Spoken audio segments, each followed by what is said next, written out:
There aren't many places in New York that I truly, genuinely hate. Well, maybe except Times Square on any given Saturday afternoon, or MSG whenever Taylor Swift's involved, Williamsburg when everyone's mommies and daddies are in town, and of course, just about every institution operated by New York State the second you need the government to actually do their job. But none of them has ever filled me with the same profound existential loathing, visceral contempt, cosmic revulsion, and all-consuming disgust as Hudson Yards, a place so sterile and aggressively soulless that it has the emotional vitality of an abandoned WeWork, the architectural warmth of Logan Roy hugging one of his children, and the synthetic corporate nightmare of mirrored monoliths leaning over you like they're calculating whether your net worth justifies your right to breathe. It's a mindless, vacant hellhole of consumerism where capitalism won the final battle, then converted the battlefield into a glorified shopping mall, and left ordinary people wandering through the aftermath looking for a bathroom. Now, to be fair, this $25 billion corporate terrarium does technically have a few things to offer, such as the Vessel, an enormous honeycomb shawarma rotisserie spaceship where tourists pay a giant fee to climb around in circles and try not to off themselves. Then there's the Edge, where you can pay even more money to travel 1,000 feet into the sky to party like Eric Adams. Fun fact, this is also the same Edge where David Guetta ended racism in 2020. In honor of George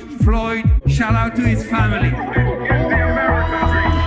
And yes, that shit actually happened. Nearby sits the Shed, a name carefully selected to make an enormous mechanized cultural facility sound like something your grandfather dragged behind the house. There's the High Line, which is just an elevated conveyor belt disguised as a park, pumping fresh consumers directly into the bleached asshole of the world's most expensive gift shop. And that's Hudson Yards in a nutshell, a $25 billion monument to everything wrong with New York.